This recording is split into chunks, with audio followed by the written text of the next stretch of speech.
Please welcome co-anchor of America's Newsroom for Fox News, Mr. Bill Hemmer, and our distinguished speakers. Morning, everybody. Great to be out here today, and thank you for your interest in the topic. I think you're going to find the discussion over the next 45 minutes fascinating. My panel today is Congressman Ken Calvert, a Republican from the 42nd District, Southern California, Riverside, California. Welcome, sir. To his right is Congresswoman Stephanie Murphy, represents Congressional District 7 in Florida, which is Orlando, northeastern part up through Seminole County. And welcome, Congresswoman. From the Army, Secretary Mark Esper, graduate of West Point, Harvard, and on, and sir, it's great to have you in attendance today as well. Beat Navy. Yeah, okay. There. We'll see how that goes. And we'll see how Alabama does later today, because Marilyn Hewson is she's roll tide all day today. That's right. The CEO of Lockheed Martin, and recently recognized by Fortune magazine as the leading female CEO in America. And it's terrific to have you from the private sector, et cetera. So we got a great group of people, really smart folks. And I would be remiss not to mention what is on our minds all across the country, and that is the great service of George H.W. Bush, number 41. And my friend and colleague, Karl Rove, is here today. And I know how much he meant to you, Karl, and so many people. His resume is extraordinary. I think you can stack it up against the history of all Americans who ever gave public service, and he is right up there at the top with all of them. So we remember 41 today. So we had a little conference call the other day, and Congressman Calvert said, "Hey, Bill, Amazon's going to be a mile from the Pentagon." I said, "Yeah, Amazon's going to be your newest neighbor." And over the next 45 minutes, we want to help understand a fundamental yet entirely essential question. How does the government compete with Amazon? When stock options are not an option, how does the Department of Defense attract the best American talents? Just a quick opening thought from all of you. Congressman Calvert, go ahead quickly. Well, speaking of President Bush, I'll think of his hometown and say, Houston, we have a problem. And, I was a kid in the Cold War, and remember, some of us with gray hair, we remember Sputnik going up and the hysteria across the country as people realized that maybe the United States was getting behind in technology. And so we started this great space war, actually starting in the Eisenhower administration, and then, of course, President Kennedy saying, let's go to the moon in 10 years. And then all of these kids were going to college with slide rules, and if you remember, some of us are old enough, these HP calculators that weighed about 10 pounds, and going to our math classes and physics classes and chemistry. It started, a lot of people, hundreds of thousands, millions of people getting into STEM type of employment. Today, we have a problem. China will graduate 4.5 million people in STEM sciences this year. India will graduate about 2.5 million. The United States will not even make 600,000 this year. And by 2020, we will be 1 million people behind in demand for those types of positions. So we have a problem. We have to face up to it. We need to deal with it. We need to get young people from other places around the world who come here for their education, and we need to get more young people into those types of endeavors. A problem and a challenge, too. Congresswoman, go ahead. To build on what Ken said, I would say that, in addition to training folks to be able to take on these types of careers. And I think in our district, we have the University of Central Florida. We graduate more engineering students than any other school in the country. We're training those folks, but how do you get them to decide to go into working for the defense or national security, either in government or in industry, instead of taking the sexy tech job at Google? And I think there are a couple of things you need to do. The first one is it's about processing people in. When I, after 9/11, was inspired to go join to work in public service, it was really impossible to figure out how to enter the government workforce. I ended up getting a presidential management fellowship and went in that way, but KPIs, key performance indicators, the way you have to fill out your resume, all of these things that are sort of roadblocks for a normal young person to try to enter government service makes it really hard for people to, one, navigate USA jobs. You have to know somebody sometimes. It's really cumbersome. And it doesn't fit with the ease with which this generation is able to do just about anything else. So we need to change some of the process on entry point. The other thing is that we need to be working on the coolest high-speed technologies. So incorporating innovations, trying to solve big problems, inspiring these new applicants and giving them an opportunity to do something really exciting and really interesting and a chance to solve a big problem. And the final piece, and I think this is probably the most important piece, because when you're trading money for, a lower paying job, you have to inspire. And, on a day where we just lost probably one of the greatest public servants this country has ever seen, somebody who believed and was a part of a generation who believed in public service, who believed that we all needed to contribute to make this country fulfill its greatest potential. Are we still, as a government, in a time of hyper-partisanship and extreme bickering, inspiring this next generation to want to partake or participate in this, in government and in defense and in industry, when what they see is dysfunction? And that means that, how we use our military is important, as it is how we talk about what it is that we're trying to achieve as a nation. And I think there's a lot to be done in that space to create that inspirational motivation and desire within this next generation to engage in this industry. Thank you. Mr. Secretary? Sure. A renaissance is underway in the United States Army. It is affecting everything we do, from how we train the force, to how we equip it, to how we organize our formations, and to how we lead it. Critical to that is also how we man the force. So in order to be successful on future battlefields, we have to have the best and brightest of what America has to offer. Because at the end of the day, the most lethal and capable weapon system on the future battlefield is the American soldier. And so we are tackling this problem head on in terms of how we identify, attract, recruit, retain, educate, and train each and every soldier to make sure that they have a very positive experience.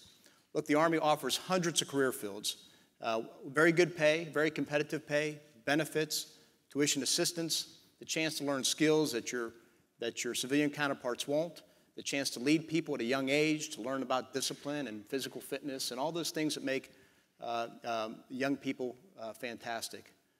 But to do so, we need to overhaul the Army personnel management system, and we're making great efforts to do that as we speak, because while we won't be able to compete on the pay front with the private sector, what we do offer is this. We can inspire, as the representative said.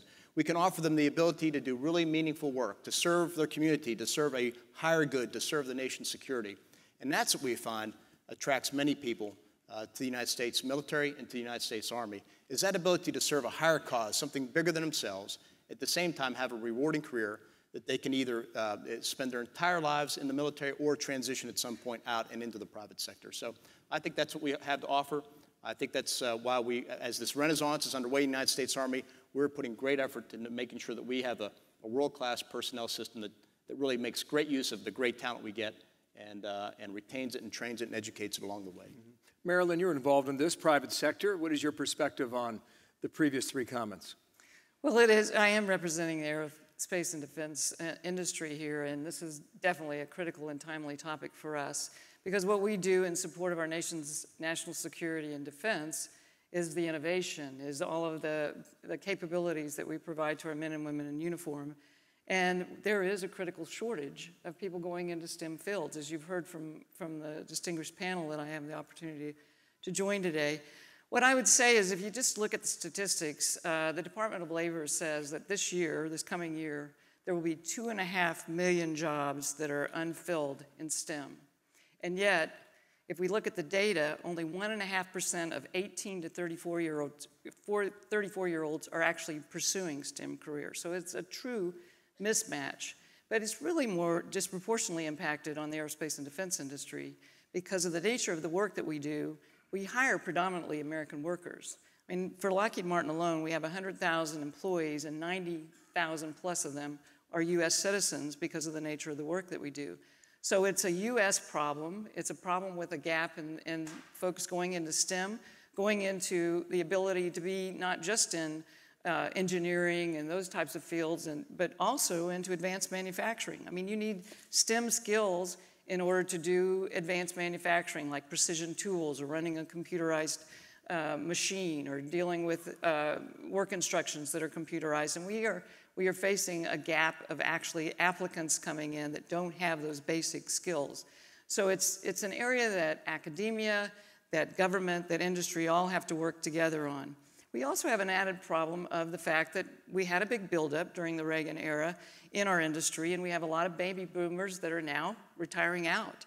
And so it's a challenge for us in that we've got to get that next generation of workers and the middle skill workers to upskill, to reskill, to be ready to take on those tasks as we see an increased retirements in our industry as well.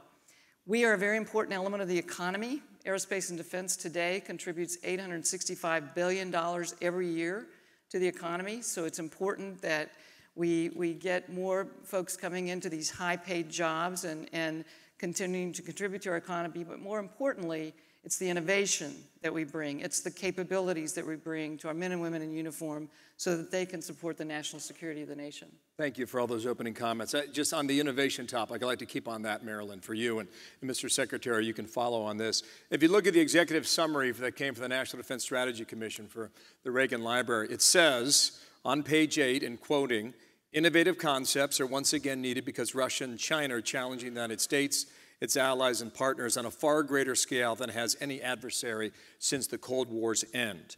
Unfortunately, the innovative operational concepts we need do not currently appear to exist." There's a big open blank slate at the end of that sentence. And as we pose the question about how you compete against high tech, be it Google or Amazon or Tesla, which might be sexy technology jobs for someone who is talented and 25 years old and looking for a future of their own, could these companies actually teach government new waves of productivity and efficiency? Well, as I look at those areas that you talk about where we need to increase our competitive advantage with those power competitions like Russia and China, we've got to continue to invest in high-tech areas like autonomy and artificial intelligence and hypersonics and robotics and a whole range of things as we witness this digital transformation. And what we've seen is that our economy has had a shift. Here we are at the lowest levels of unemployment that we've seen in years, and a lot of our students are going into those fields that are non-defense because that, as you said, looks like a more attractive area. What really connects with millennials, what really connects with Generation Z is important work, is work that can change the world. So it's up to all of us to communicate the interesting and important work that you can do in the defense industry, in the government, in the services that helps not only them to grow and develop and achieve their personal and professional aspirations in a job, but that it is important work for the world. And we're not just about the defense products, whether it's weapon systems or things of that nature. We're working in a very important area, which is space. And in the space arena, where the U.S. needs to maintain our leadership in space, those are areas for our economy that are critically important, that helps every one of our lives every day and how we go about our business as an economy, in the economy, but moreover, helps our men and women in uniform that are dealing with either deterring conflict or in the midst of conflict. It just strikes me that there's massive opportunity here in everything you just said. Yes. Massive. Yes. For so many Americans.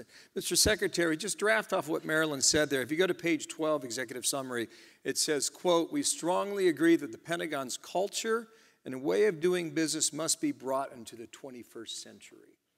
How daunting is that challenge, do you think? It is daunting, but we believe that we are tackling that right now. So we know that for many years, innovation has been coming more out of the private sector than the government sector. So the Army undertook last year to reform our entire modernization enterprise.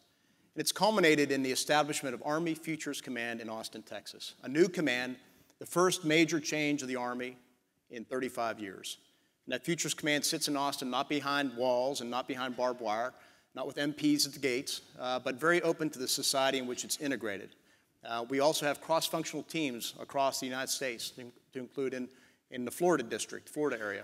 And so our purpose is to really reach out to those young entrepreneurs, the innovators. We have a presence at what's called the Capital Factory in Austin. We're reaching out to academia, trying to bring all these people in to help the Army not just innovate for the future, but to think about the future. That is the role of Futures Command. And we have a very capable commander right now that is out there doing that. We're seeing a lot of good success early on, a lot of progress being made, but we recognize where the innovation is coming from. I'll say one other thing with regard to how the Army is tackling this, and it gets back to the personnel side. One of the things I was most pleased about when I took this position over a year ago was to learn how far the Army had moved with regard to cyber expertise. We have an Army Cyber Corps, we have a Cyber Military Occupational Specialty, we have an Army Cyber Center of Excellence. And when I visited down there at Fort Gordon this past summer, I sat next to a group of young 18-year-olds, 19-year-olds who were going through the course. And this one young man explained to me what he was doing. He was training to be an offensive cyber warrior for the United States Army.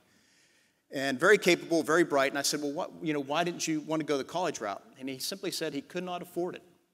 And that's one of the challenges we face today is the great cost of higher education. But for him, he saw the Army as a route. And he had to convince his parents that this was the right thing to do.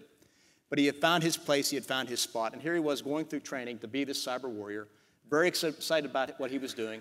He would be serving that higher cause. He would be doing real-world missions that would make a difference.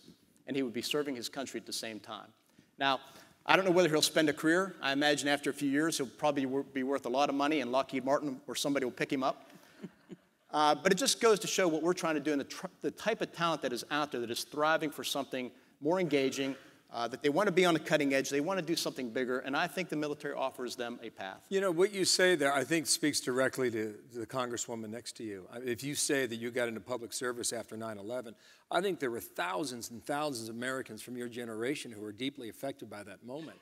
And 17 years down the road, I'll ask this question a bit later, where are we now in trying to recruit that same level of, I call it patriotism, because that was the call they were responding to.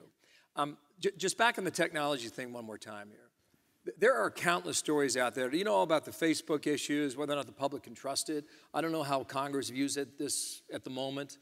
There was a story out again this past week that Tesla cars have a chip in them that send the data for the car back to Beijing, and that's the cost of doing business for Tesla if they're going to make Teslas in China.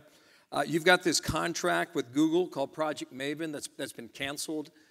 Next year, 2019, there was a mini revolt among workers at Google. I'll say revolt with a small r, that Google should not be in the business of war at a time when the Department of Defense needs the capacity of a company like Google to sift through so many images so they can collate them and figure out what they're looking at. And Google's going to end that contract next year. I think about Amazon competing for this cloud contract in Washington. That's $9 billion. And as the technology aspect and the service sector intersect even more throughout our lives, what is the level of trust that Congress has in working with these companies? How do they prove themselves to you?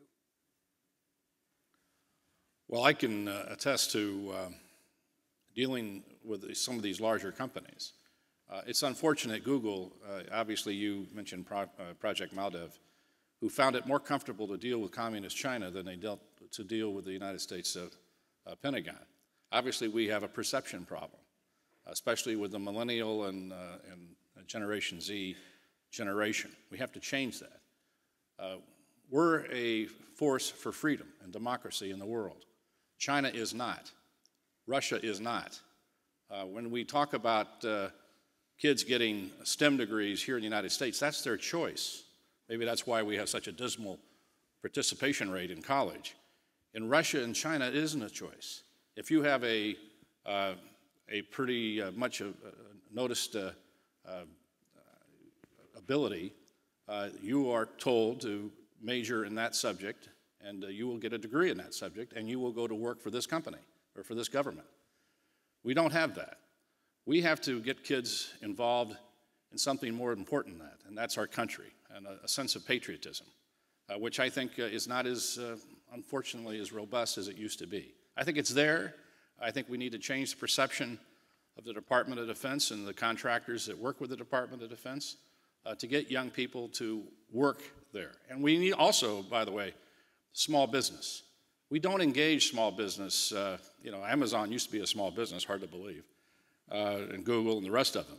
But there are other companies out there that need to deal with the Department of Defense that have innovative technologies that needs to be rewarded and to respect their intellectual property. Yeah. On that note, can Congress make it more attractive? Is it what it is?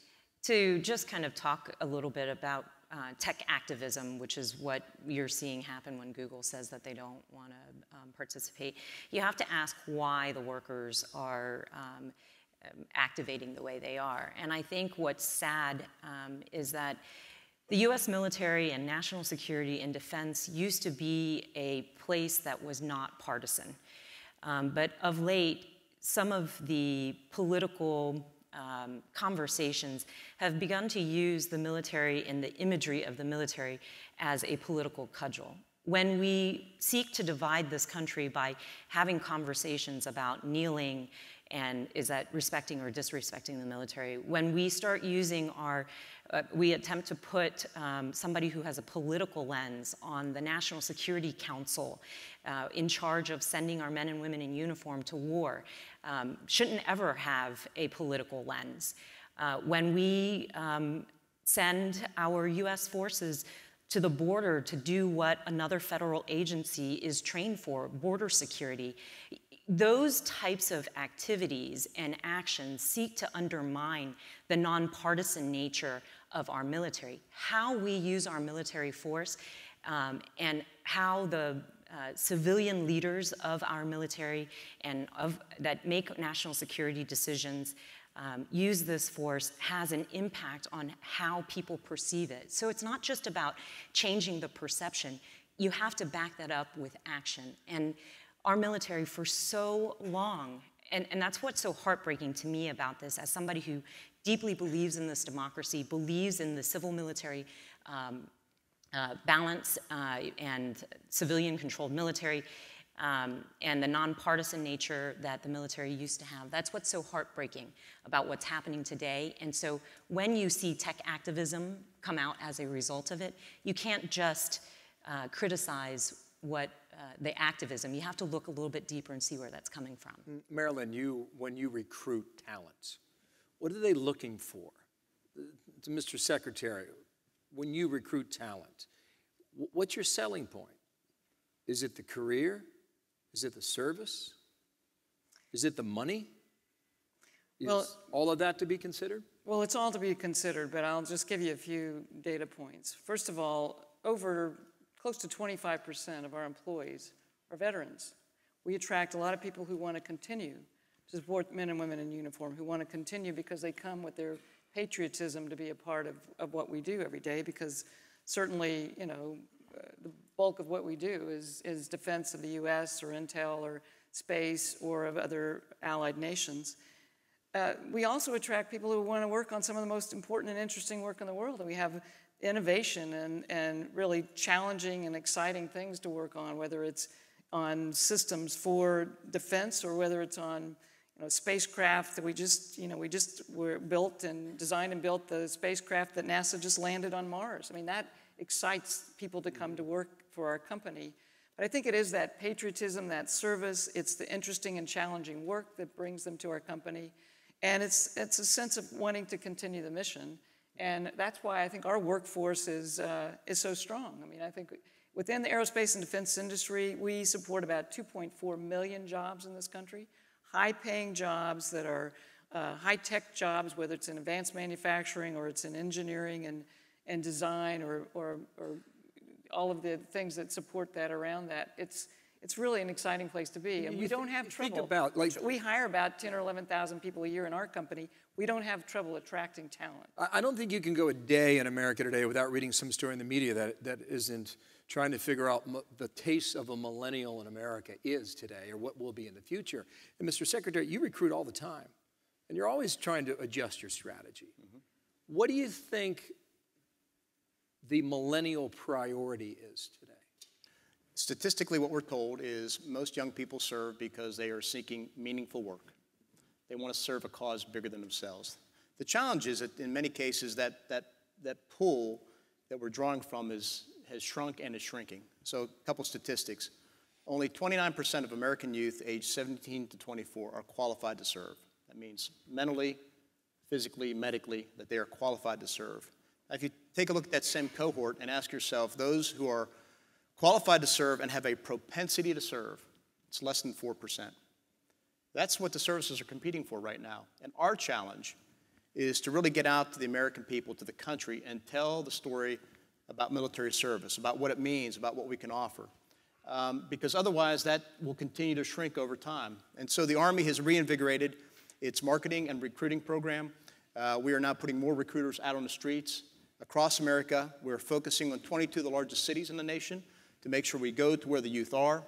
22 of the largest cities in America. I just spent yesterday in LA, visiting with our LA recruiting battalion, meeting with recruiters there and talking about the challenges they face. We have a much greater presence on social media. So I think if we can reach to a broader cohort of the population, talk about the service, the type of service we offer, what it means to both their community and the nation writ large, and to show them the simple facts that two 18-year-olds who graduate from high school, and one goes the military path and one goes into the civilian sector, you'll generally find that the 18-year-old going into the military will be paid better, will have better benefits, will have better health care, will have greater access to tuition, will have better training in terms of learning of discipline and commitment and following through, resiliency and tenacity and grit and all those capabilities that we build. I think that's what we need that's what we're trying to draw, the talent we need, the talent that we grow. And I think that is the selling point for the United States Army. What does the Army look like in 10 years? You're working on this Vision Project 2028? 2028. Right, the vision that we wrote in 2028 sees, I carry it around right here in my pocket all the time. What it looks like is, in terms of the manning side, is a force that is above 500,000 with associated growth in the Guard and Reserve. But each of those soldiers is physically fit, morally straight, mentally tough, and capable of dealing with the high technology items we need on the modern battlefield, that is capable of enduring the rigors, are resilient, and are gritty. And that's the type of American youth we're looking for. I mean, look, in the 12 months I've been on the job, we've done a couple things to work in that direction. We've raised the standards on recruiting, raised them, not lowered them. Secondly, we've extended basic training by 2 months. Army infantry basic training is now the longest and toughest in the world.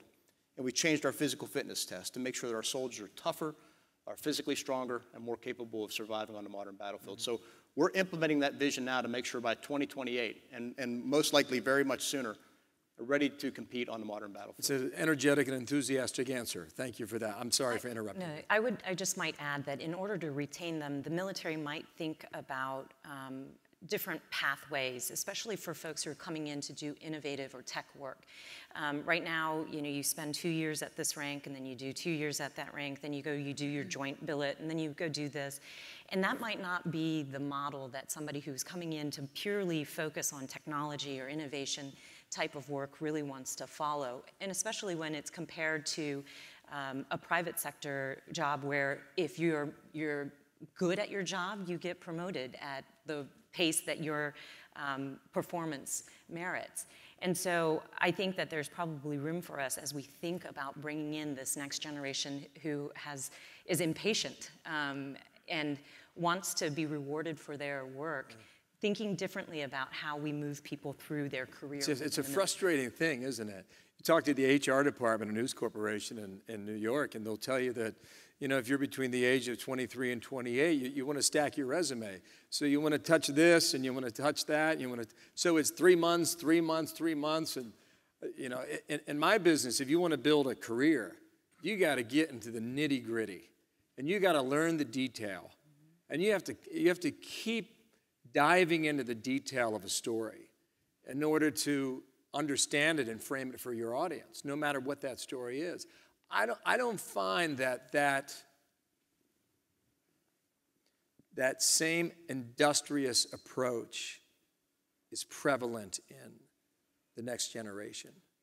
And I think what it comes down to, I'm not speaking from a negative standpoint, it's more an experience standpoint. They want to check this box and check that box, and that presents a challenge to you, Mr. Secretary. Well, two things. Yes, expectation management of this generation is one thing, but I think the Congresswoman's right. I mean, we in the military cannot have a cookie-cutter approach to managing our talent. I spoke in the beginning about how we're trying to overhaul the Army personnel system, to look really at each individual's knowledge, skills, behaviors, and preferences, and make sure we manage it a lot more carefully. And Congress gave us, in the past 2 NDAs, particularly the last one, a lot more authority to allow opt-outs, to allow on-the-spot promotions, order of merit promotions, a lot more flexibility to do what we'd like to do to manage our force much like the private sector does, and to really accommodate different paths. Because not everybody's going to go infantry or engineers or armor, but because we also need cyber warriors. We need kids who are very good at electronic warfare, signals intelligence, all those very heavy technical skills that might push you in a different path and allow you to really build upon them over time and become experts in that field.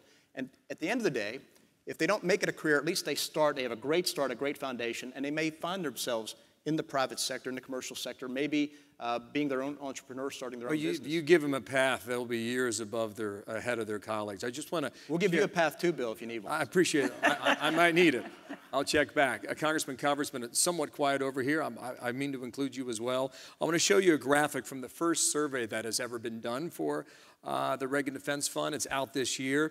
And here is the graphic. How is the U.S. military viewed in the world in terms of emergent technologies? Space technology, best in the world, 27%, one of the best, 57%. Artificial technology, AI, 18%, 56%, best in the world, 56%, one of the best. Cybersecurity, 15%, one of the best, 51%. Now, I might look at that slide and think, how come it's not all 100% across the board? It would have been 10 years ago. I don't think there's a person here who looked at that graph and say, where would we have been 10 years ago? We have slid in the last 10 years. In innovation, in our capability, in space, or technology, or cyber, or AI, our competitors have caught up in many instances. We'd like to think we're the best. I've spent many years on the Intelligence Committee, and I like to think we're the best also. But let's not fool ourselves with false information. Our adversaries, especially China and Russia, have in some instances caught up and are catching up very rapidly.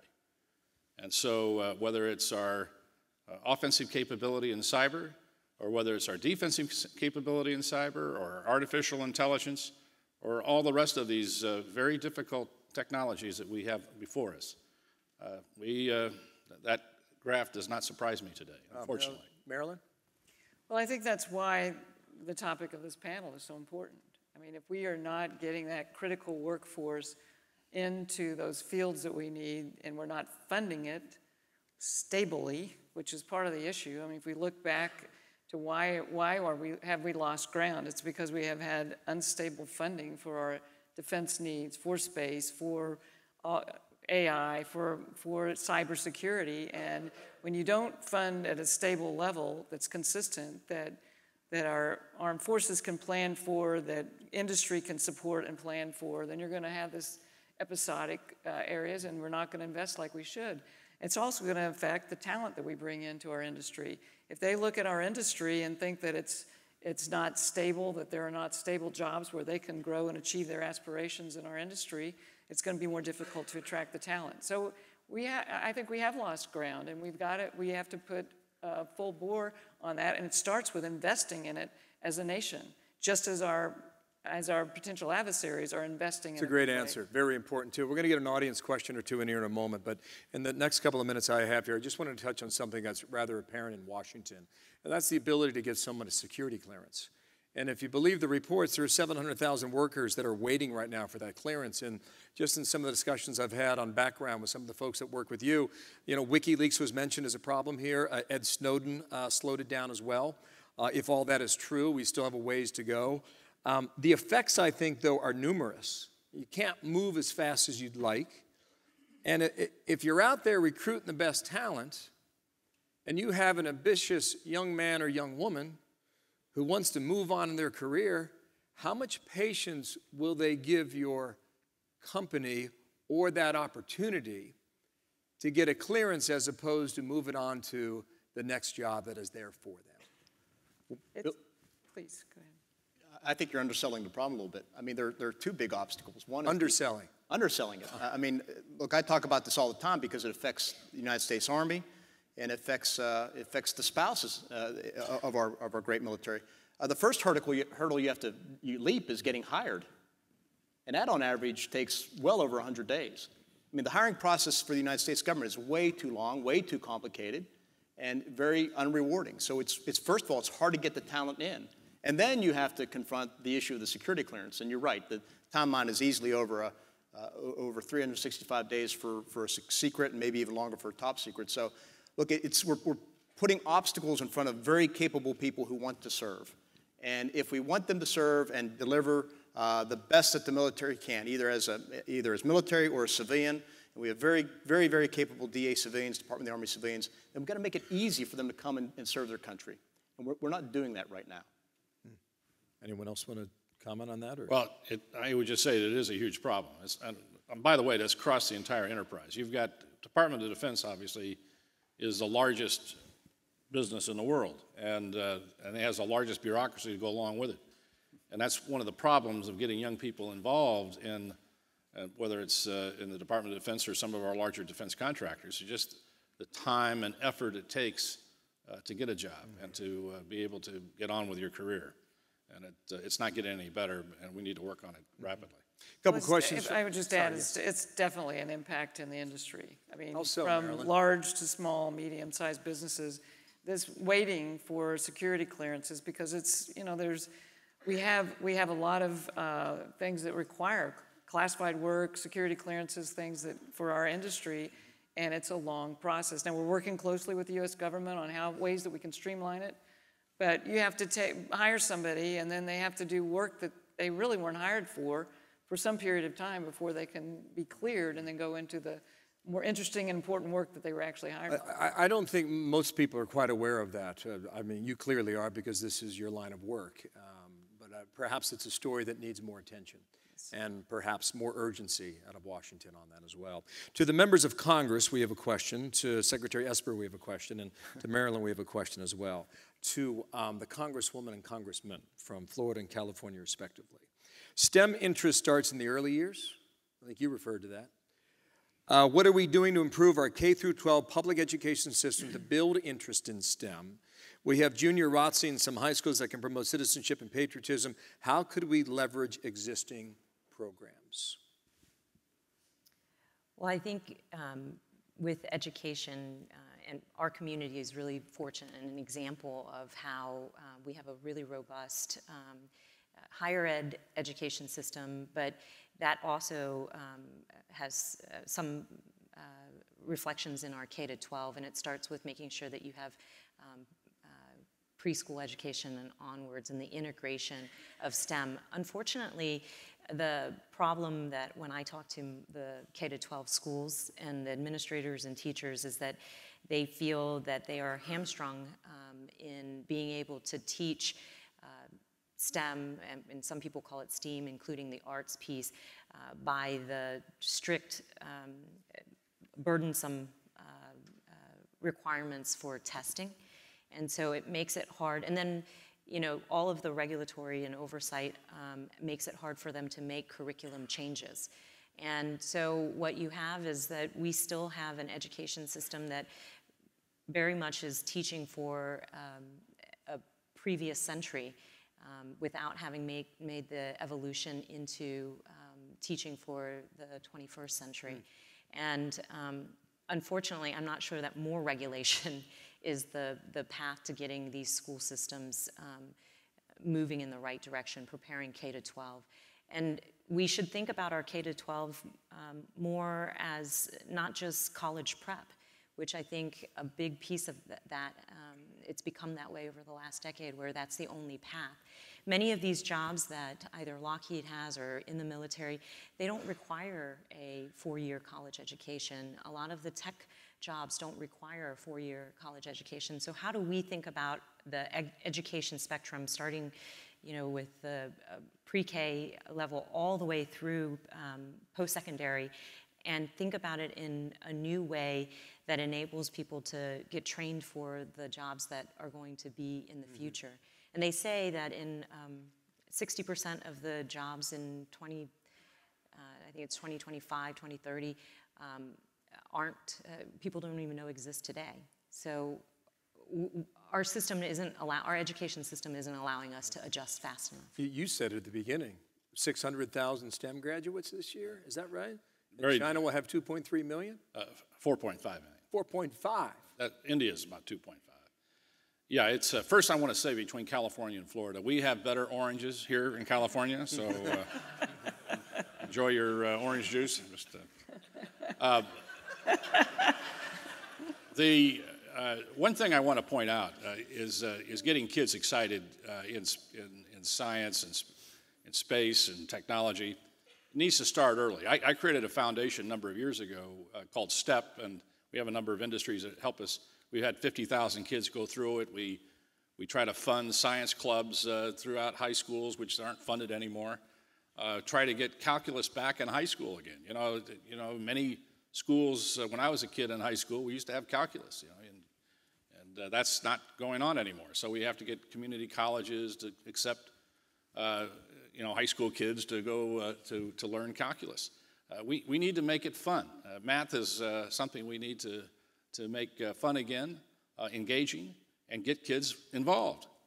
That's something we're not doing in the country. So we can all get involved in this, by the way, ladies and gentlemen, with our local school districts to encourage them to do the things that are hard, to bring back chemistry and physics and calculus back to high school, which many of these school districts no longer, unfortunately, have. 2 more questions, and then we'll wrap up this panel.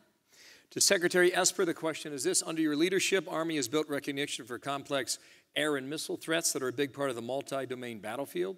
Cruise missiles, drones, lots of other threats come from all directions. So why is the Army eliminating 360D? Well, the Army is not eliminating 360-degree coverage. The Army has moved it to being an objective requirement. What the Army is up to right now is making sure that we can put technologies on the battlefield today that will ensure we're ready for the year 2028. The previous approach actually did not promise to get there in that time frame. The technologies were a little bit more elusive than where we were. So our goal is to make sure we can put battlefield, mobile, short-range air defenses, extended air defenses on the battlefield now that we need for our formations today, and not wait for long, drawn-out programs to show some type of outcome down the road. So that's the path we're on with regard to everything we do, whether it's next-generation combat vehicle, long-range precision fires, soldier lethality, you name it. If it's one of those 6 modernization priorities, I want to start filling capabilities now, certainly before the year 2028, because we are in an era of great power competition, and I got to be prepared to possibly confront countries like Russia and China. Yeah. Thank you for that. Last question, and it goes to Marilyn Hewson. I think it's somewhat repetitive from a question from earlier this hour, but here is how it's phrased from the audience. How important is competition in the free market to generating new technologies? How can we improve competition within the defense industry? And you have used a phrase, not the war on talent, but the war for talent. How does that fit into this? Well, I competition is what our whole system is based on, and we should continue to encourage it. As the Congressman spoke earlier, we rely heavily on our small and medium-sized businesses for their innovation, for what they can bring both to a prime contractor like Lockheed Martin or Boeing or Raytheon or others, but also what they can bring directly to our services. And we should work on encouraging not only talent to come into the government or to come into aerospace and defense at a top level, but all throughout the system. The competition is important for our nation. We want competition. That's what we're built on, our free enterprise system. And we want our talent to see that there are opportunities for them in the commercial world as well as in defense. What we're talking about today, though, is a very critical gap for what we need in defense workers. We need advanced manufacturing workers. We need people that have focused on STEM, on engineering, on technology, on computer science. And it is a problem that is going to take government, industry, and academia working together. We've talked some about the K through 12. We've got to inspire our young students to pursue this early on. It means getting in the classroom. It means investing in those kind of philanthropic efforts that are focused on STEM. We do it as a company. Many of our companies in our industry do, much like the STEP program that you talked about, Project Lead the Way, a whole range of them that we know are effective, that get kids' attention and inspire and encourage them, and they do follow through to pursue a career in STEM. So competition, what we do for STEM is going to help this nation overall. It's going to help the innovation. It's going to help the economic progress. What we're talking about today at this Defense Forum is how important it is for our national security and for our economic prosperity and how we win this great power competition. You guys are a great panel. Thank you, and good luck against Georgia today. Kickoff's in 2 or 3 hours. So, Marilyn, Hewson, Secretary Esper, Congresswoman Murphy, and Congressman Calvert. Thank you. Thank you.